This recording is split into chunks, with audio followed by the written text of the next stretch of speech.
My name is Ian and welcome to Planted, my gardening channel. Now, I recently built this greenhouse and the previous videos will show you how I achieved that.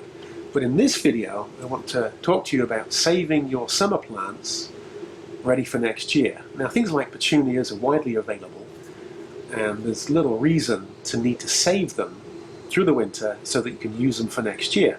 But if you've got a few unusual plants that are difficult to find, why throw them away? I've got some nice choice plants in this planted arrangement beside me. I'm going to prune it back, dismantle it, and then pot up those individual plants so that they can be saved for next year. Let me show you how. This is the subject of my deliberations in this video. This planted container was featured in my garden, and notable is that one of the plants in there, the big white foamy euphorbia, took over. A couple of other plants were able to hang with it, but a few got smothered. Now, this is not unusual, it's typical, but it doesn't mean that you should write off those plants that aren't in your face. They're all worth saving with a little care and attention. Now, no matter how much experience you've got or how much guesstimating you've done, whenever you dismantle a planted pot like this, you're always going to be in for a surprise. There is absolutely no guarantee that every plant is going to come out with enough roots that are intact that will let the plant grow. If something comes out and it falls apart, it's not the end of the world. But there are plenty of plants that will come out that will look terrible. But prune the roots, prune the crown, get them in a nice pot, fresh potting mix, a little bit of fertilizer and some heat and good daylight. These plants will bounce back. So in here I've got some plants that I've had for a number of years. I've done this exact same process in previous years, and here I am saving them again. And I don't want you to be disgruntled. I would have you set the job up. You want plenty of space, and you want to handle the plants as infrequently as you can. And what you'll do is you'll see me focus now on dismantling the plants, getting them out of the pot. And then I pick them up with both hands so that the root ball doesn't collapse, and I quickly get them onto my potting table behind. If you start wandering around with plants in your hand and then you pick them up and you put them down and you pick them up and you put them down, every time those roots are being further disturbed. So you might think that you should pick up a plant, pot it, come back, pick up another one. I don't know what's going to survive, so I've got in the habit of removing all the plants first, or the majority of the plants first, so I know exactly what it is that I'm saving. Now, this is a reasonable size pot. It's not huge, but it's a good size. And you see me get both hands in there, and I've cut a bunch of roots, but I don't want to cut them all. If there's some really nice long roots that go down deep, I want to try and pull those out with the root ball, and that will help me when it comes to saving the plant. This is the euphorbia that took over the pot, and just needs to be pruned back so that I can see what I'm up to. First plant that you take out is going to be the most difficult because it's got other roots wrapped in it. But as you start from the side and work your way around the pot, these plants will come out with more ease. What you'll need for this repotting process is a range of different size pots. No matter how much you prune the roots, you don't want to put the plant in too big or too small a pot. So that's important. I've got over here some growing medium. This is very dry. I'll be very careful to get it around the roots, and then I'll show you a trick later on to make sure it's properly hydrated. Two very important tools. Always get some good quality clippers. These are Felcos. I've always had great success with a sharpened paint stripper. This is the tool that I used to cut the plants out of the pot, and I can be very precise in where I push. So if you don't have one of these, it's very, very useful. Now, down below me I've got a pot where I'm going to put all of my clippings. So let's start with something really easy. This is a little antirrhinum that got swamped. It's a really nice plant, it's worth having, and as you can see, it hasn't put on much growth.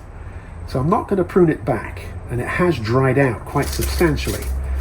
So I'm going to pot this up with a minimal of interference. A little bit in the bottom. We want to make sure that we get the plant in the dead center, just like that. And then a little bit on top. Now this will get water and sunlight, and it's going to bounce back in no time. It's an antirrhinum, it's called Gummy. It's got these little beautiful pale white, slightly cream coloured flowers. Well worth saving, and that took me but a minute. So there's our first plant.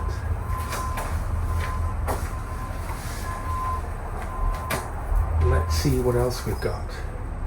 This is a plant that I've kept a number of years, and as you see it's got a bit straggly. We're just going to prune off a few of the side shoots. This is Convolvulus sebatus, beautiful white flowers, and I'm just going to tease out a little bit of this growth. I want to put it in this size pot. And this is similar to the antirrhinum. It dried out, it got completely swamped. It was great at the beginning of the season, did very well. But then, as ever, plants get to grow, and then they grow too much. This one got shaded. You see all this gnarly growth from previous years. I can't always find this, it's not always available, so very happy to have this. Pot this up ready for next year. Please notice that I'm only pressing on the sides. I'm not pressing in the middle, that's where the plant is. A little bit of a tap, and you can see that we've got a lip. This means that when water gets put on the plant, it doesn't drain off. Here's number 2. Now this is a very interesting plant. I actually bought this years ago and it died. But the next year I noticed that there's this little seedling with this flower, and the plant was so happy in my garden that it put out seeds, and here it is. This is Lotus jacobaeus, and it has this flower. It's a dark chocolate burgundy,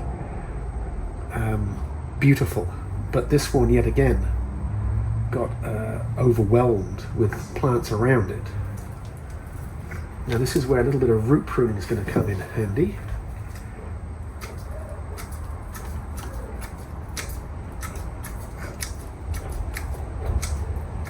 It's tempting to try and keep all the roots, and you put them in the pot and you twist the plant around.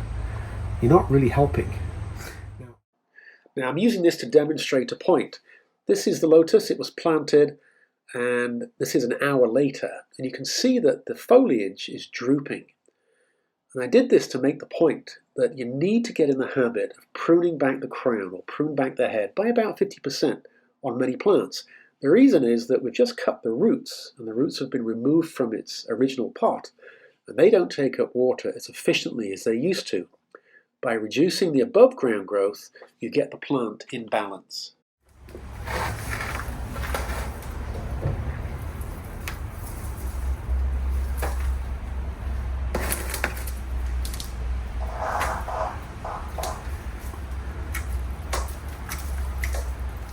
This is a beautiful plant called allergine, and it has large blue flowers on it.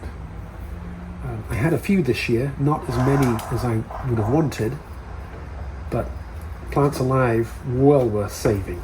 The idea that this would ever get thrown out is beyond me. So you can see we've got a bigger size pot here to go with a bigger size plant.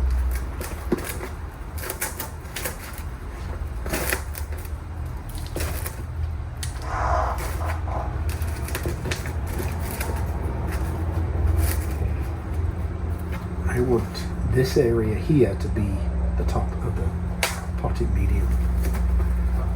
And as you pot, just give it a little shake.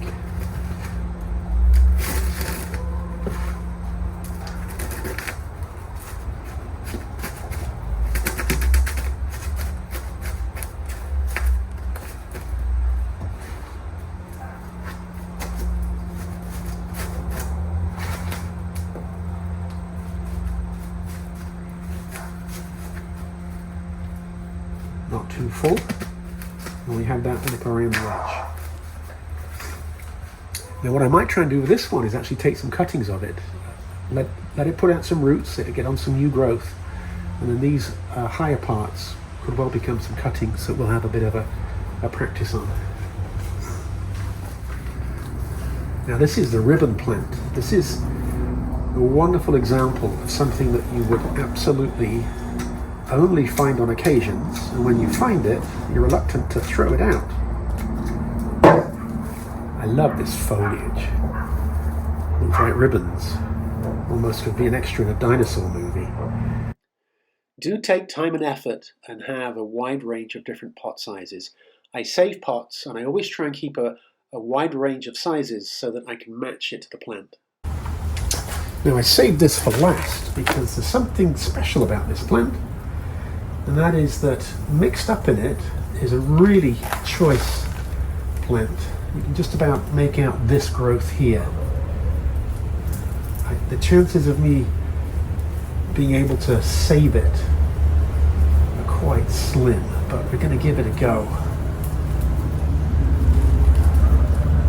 Oh, there it is. I think I got it. And obviously the more roots you can get, the better. Oh. So happy am I to find this little root fragment in this plant that I'm going to take extra effort to save it. Last year I had a little resident mouse take up a home in my greenhouse, and it literally ate all the roots off this plant. So finding another one is really good. So this plant is the Euphorbia breathless. It's very elegant, very feathery, very foamy, and it is the reason that many of the plants in the container look a little bit shabby. Early on in the year it wasn't overly prolific, but at some point in mid-July, the conditions were perfect and it just took off. And it crowded so many of the other choice plants that they didn't have time to grow. So rather than saving a lot of these, I'm just going to save one, just one plant. And I'm going to cut it back and get it in a pot. But I've done this for the last 3 years. I bought this plant 4 years ago, and here it is, still going strong. So that's testament. The saving of plants does work, and it is worth doing. So this is by far the best way to rehydrate any dry potting medium that you have or dry plants. Nice big tray, and all you need to do is put 1 inch, maybe 2 inches of water in there, and then just stand your plants. Make sure that the bottom of the pots is covered, and give them plenty of space.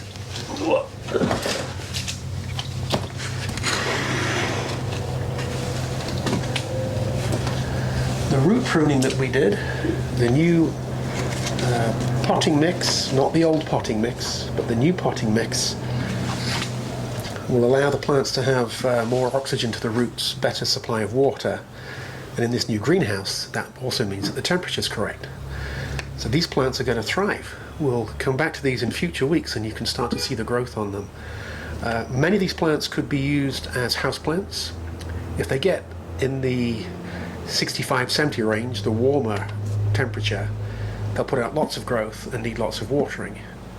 So I will keep these on the cooler side in the 55 to 60 range, and just prune them back, have them on tick over, and not get them too wet. And they'll do just fine. They'll be absolutely perfect. Thank you so much for watching. Bye for now.